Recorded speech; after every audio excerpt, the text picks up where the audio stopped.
राजधानी दिल्ली। रात के 12 बजे थे। रात का सन्नाटा और अचानक दिल्ली, मुंबई, नागपुर में चारों ओर फोन की घंटियां बज उठी।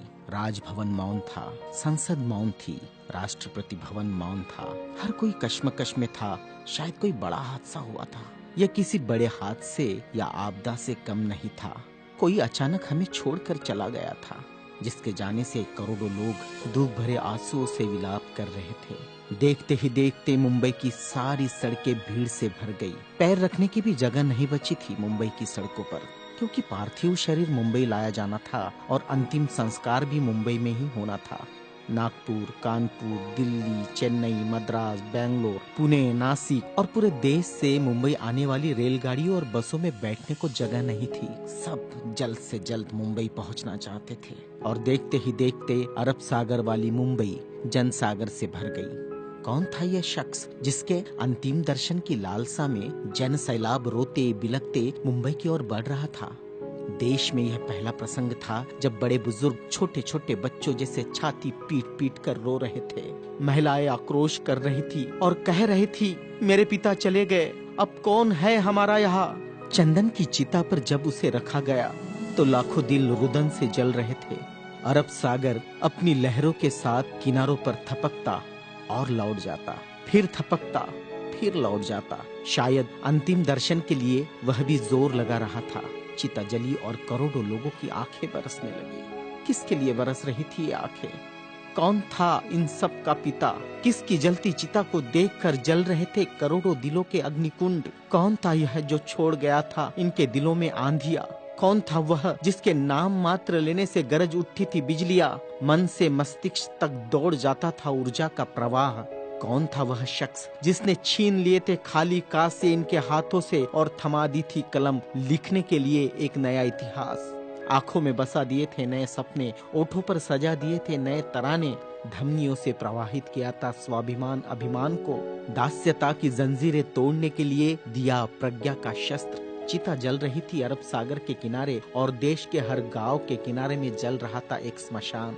हर एक शख्स की आंखों में और दिल में भी, जो नहीं पहुंच सका था अरब सागर के किनारे, एक टक देख रहा था वह उसकी प्रतिमा या गांव के उस झंडे को जिसमें नीला चक्र लहरा रहा था, या बैठा था भूख प्यास भूल कर अपने समूह के साथ उस जगह जिसे वो बुद्ध विहार कहता था। क्यों गांव शहर में सारे समूह भूखे प्यासे बैठे थे उसकी चिता की आग ठंडी होने का इंतजार करते हुए। कौन सी आग थी जो वह लगाकर चला गया था?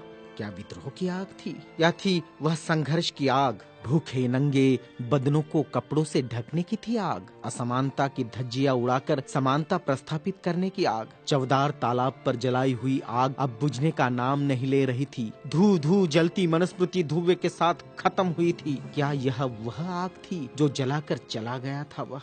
सारे ज्ञानपीठ, स्कूल, कॉलेज मरुभूमि जैसे लग रहे थे। युवा युवतियों की कलकलाहट आज मौन थी। जिन्होंने हाथ में कलम थमाई, शिक्षा का महत्व समझाया, जीने का मकसद दिया, राष्ट्र प्रेम की ओतप्रोत भावना जगाई, वह युगंधर, वह प्रज्ञा सूर्य काल के कपाल से ढल गया था। जिस प्रज्ञा तेज ने चेहरे पर रोशनियां बखेरी थी, क्या वह अंधेरे में गुम हो रहा था? बड़ी अजीब कश्मकश थी। भारत का महान पत्रकार, अर्थशास्त्री, दूरदृष्टा क्या दृष्टि से ओझल हो जाएगा? सारे मिलों पर ऐसा लग रहा था जैसे हड़ताल चल रही हो। सुबह शाम आवाज देकर जगाने वाली धुआं भरी चिमनियां भी आज चुपचाप थी। खेतों में हल नहीं चला पाया किसान। क्यों? सारे ऑफिस, सारे कोर्ट, सारी कचहरियां सूनी हो गई, जैसे सूना हो जाता है बेटी के विदा होने के बाद बाप का आंगन। सारे खेतीहर मजदूर, किसान असमंजस में थे। ये क्या हुआ? उनके सिर का छत्र छीन गया। वह जो चंदन की चिता पर जल रहा है, उसने ही तो जलाई थी जबरान जोत।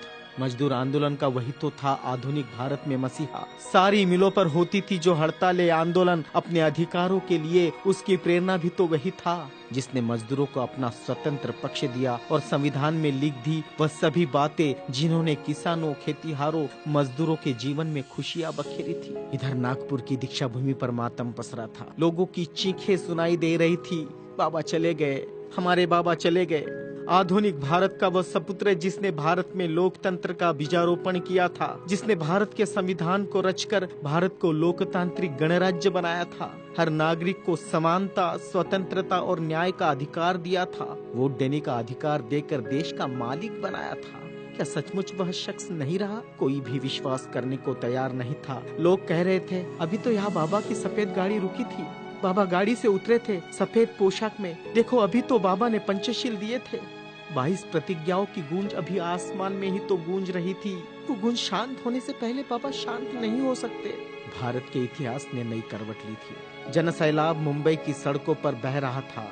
भारतीय संस्कृति में तुच्छ कहलाने वाली नारी, जिसे हिंदू कोड बिल का सहारा बाबा ने देना चाहा और फिर संविधान में उसके हक आरक्षित किए, ऐसी माँ बहनें लाखों की तादाद में स्मशान भूमि पर थी। यह भारतीय सड़ी गली धर्म परंपराओं के मुंह पर एक जोरदार तमाचा था, क्योंकि जिन महिलाओं को स्मशान जाने का अधिकार भी नहीं दिया, ऐसी 3 लाख महिलाएं बाबा के अंतिम दर्शन को पहुंची थी, जो अपने आप में एक विश्व विक्रम था। भारत का यह युगंधर, संविधान निर्माता, प्रज्ञा तेज, प्रज्ञा सूर्य, महासूर्य, कल्प पुरुष नव भारत को नवचेतना देकर चला गया।